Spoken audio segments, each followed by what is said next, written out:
Capítulo 21.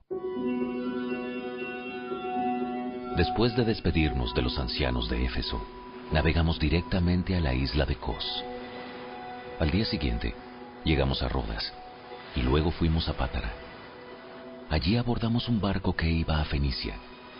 Divisamos la isla de Chipre, la pasamos por nuestra izquierda, y llegamos al puerto de Tiro, en Siria, donde el barco tenía que descargar. Desembarcamos, encontramos a los creyentes del lugar, y nos quedamos con ellos una semana. Estos creyentes profetizaron por medio del Espíritu Santo que Pablo no debía seguir a Jerusalén. Cuando regresamos al barco al final de esa semana, toda la congregación, incluidos las mujeres y los niños, salieron de la ciudad y nos acompañaron a la orilla del mar.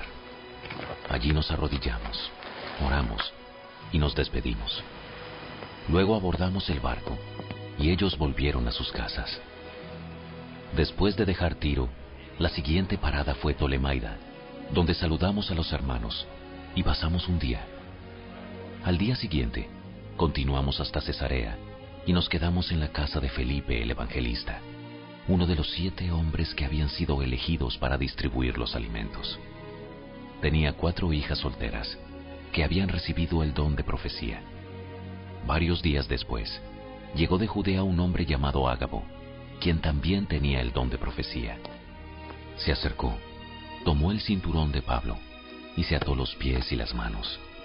Luego dijo: El Espíritu Santo declara: de esta forma será atado el dueño de este cinturón por los líderes judíos en Jerusalén y entregado a los gentiles.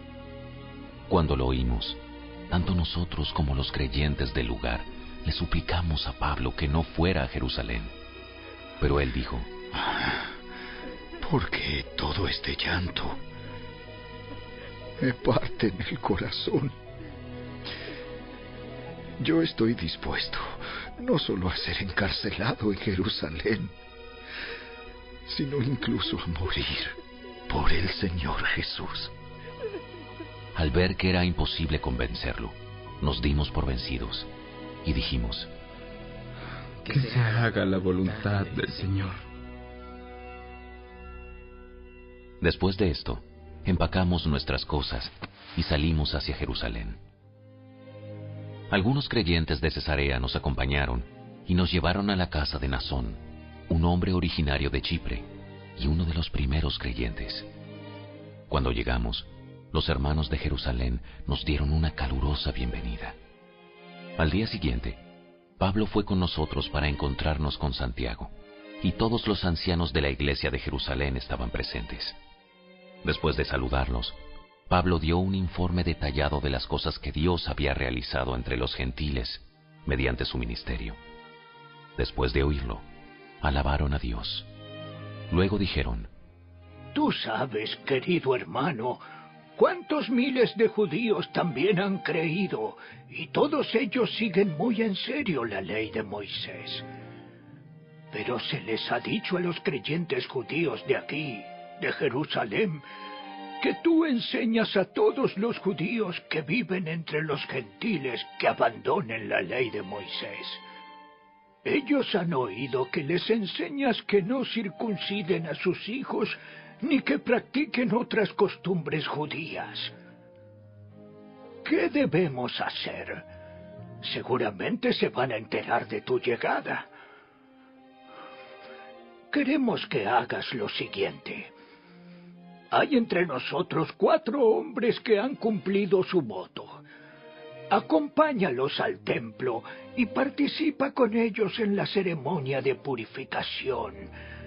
Y paga tú los gastos para que se rapen la cabeza según el ritual judío. Entonces todos sabrán que los rumores son falsos y que tú mismo cumples las leyes judías. En cuanto a los creyentes gentiles, ellos deben hacer lo que ya les dijimos en una carta: abstenerse de comer alimentos ofrecidos a ídolos, de consumir sangre o la carne de animales estrangulados y de la inmoralidad sexual. Así que al día siguiente, Pablo fue al templo con los otros hombres. Ya comenzado el ritual de purificación, anunció públicamente la fecha en que se cumpliría el tiempo de los votos y se ofrecerían sacrificios por cada uno de los hombres. Cuando estaban por cumplirse los 7 días del voto, unos judíos de la provincia de Asia vieron a Pablo en el templo e incitaron a una turba en su contra. Lo agarraron mientras gritaban: ¡Hombres de Israel! ¡Ayúdennos! Este es el hombre que predica en contra de nuestro pueblo en todas partes y les dice a todos que desobedezcan las leyes judías. Habla en contra del templo y hasta profana este lugar santo, llevando gentiles adentro. Pues más temprano ese mismo día lo habían visto en la ciudad con Trófimo, un gentil de Éfeso, y supusieron que Pablo lo había llevado al templo.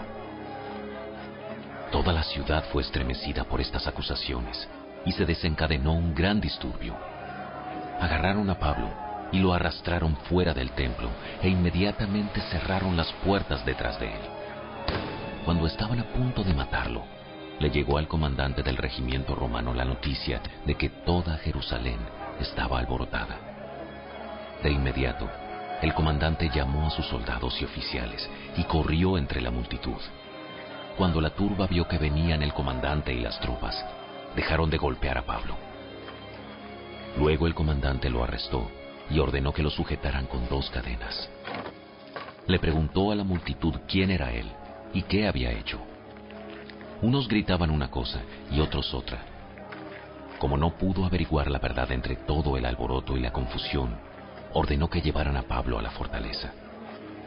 Cuando Pablo llegó a las escaleras, la turba se puso tan violenta que los soldados tuvieron que levantarlo sobre sus hombros para protegerlo. Y la multitud seguía gritando desde atrás: ¡Mátenlo! ¡Mátenlo! Cuando estaban por llevarlo adentro, Pablo le dijo al comandante: ¿Puedo hablar con usted? ¿Hablas griego? ¿No eres tú el egipcio que encabezó una rebelión hace un tiempo y llevó al desierto a 4.000 miembros del grupo llamado los Asesinos? No. Soy judío y ciudadano de Tarso de Cilicia, que es una ciudad importante. Por favor, permítame hablar con esta gente. El comandante estuvo de acuerdo. Entonces Pablo se puso de pie en las escaleras e hizo señas para pedir silencio. Pronto un gran silencio envolvió a la multitud y Pablo se dirigió a la gente en su propia lengua, en arameo.